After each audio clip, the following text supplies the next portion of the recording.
नागपंचमीचा सण म्हणलं की मेहंदी ही आलीच आणि मेहंदीशिवाय सण काय साजराच झाल्यासारखं वाटत नाही। तर चला रात्रीच्या 12:30 वाजता मी मेहंदी काढली।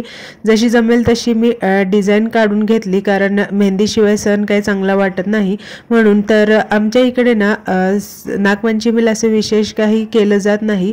देवपूजा केली जाते आणि नागोबा नरसोबाची फोटोची पूजा केली जाते। तर व्हिडिओमध्ये तुम्हाला ते दिसेलच पुढे।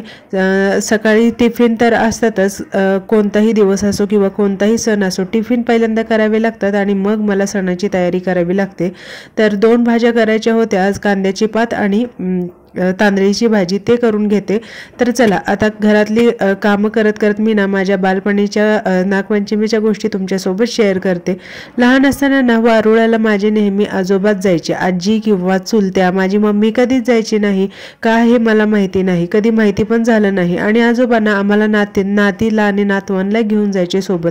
जाताना ताटामध्ये आरती, प्रसाद, दूध, प्रसादामध्ये लाह्या आणि फुटाणे घेऊन जायचे, हळदी कुंकू, नारळ, अगरबत्ती, ह्या सगळ्या गोष्टी प्रॉपर घेऊन जायचे। वारुळाला नैवेद्य दाखवायचे, दूध ठेवायचे, फुलं ठेवायचे आणि एकदम प्रॉपर अशी पूजा करून आम्हाला प्रसाद द्यायचे आणि मग घरी घेऊन यायचे।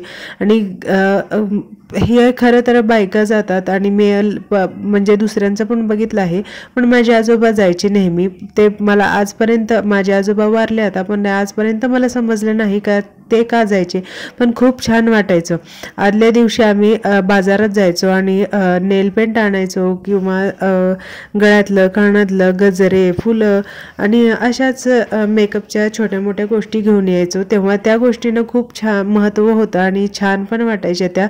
आता त्या गोष्टींकडे लक्ष पण जात नाही आणि त्यावेळेचे जरा गळ्यातले नेहन ते वेगळेच होते। आणि विशेष म्हणजे ना चमकी मिळायची जी केसामध्ये लावायची, आता ती बंद झाली बहुतेक। लहान असताना ना ती चमकी आम्ही केसामध्ये, केसांच्या म्हणजे जिथं आपण आता सिंदूर लावतो ना तिथे ती चमकी लावायचो। आणि त्याच गोष्टी ना आता कुठेतरी घरामध्ये दिसल्या ना खूप आठवण आणून देतात। तर ह्या गोष्टी मला स्वयंपाक करताना बऱ्याच वेळा आठवण आली। आज म्हणजे पुरणाचा स्वयंपाक करत होते त्यावेळेला ना बालपणीच्या नागपंचमीची खूप आठवण येऊन गेली।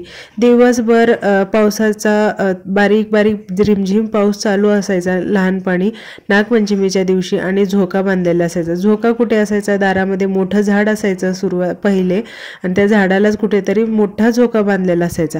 एका झोक्यावर आम्ही दोघी तिघी बसून झोका घ्यायचो आणि जेवण खाणंपिणं काय असेल ना त्याच्यावरच करायचो। खेळून खेळून दमल्यानंतर ना मम्मी घरी गरम गरम पोळ्या बनवायची आणि त्या पोळ्या खायचो। हा आनंद कुठे हरवून गेला काय समजतच नाही। लाह्या, फुटाणे आणि त्या लाह्याचा चिवडा हे लहानपणी आम्ही भरपूर खायचो। आणि आमची मम्मी, आमच्या घराच्या शेजारीच कारखाना असायचा, म्हणजे होता तो अजूनपर्यंत आहे, तिथे जाऊन ना पायली शेराणीच लाह्या फुटाणे बनवून घेऊन यायचे आणि मनसोक्त तो बसून आम्ही खायचो। त्याचा चिवडा केला जायचो, भेळ केली जायची आणि तो आम्ही 8 दिवस म्हणलं तरी खायचो। पण आता ना जेवढं नैवेद्याला किंवा प्रसादाला लागतं तेवढंच लाह्या फुटाणे घरामध्ये आणलं जातं आणि ह्याच गोष्टी लहानपणीची आठवण करून देतात। तर आज स्वयंपाक करताना ना बऱ्याच गोष्टी अशा आठवून गेल्या। आणि ना खरं सांगायचं म्हटलं तर बालपणी जेवढी सणाची मजा यायची ना तेवढी आता येतच नाही।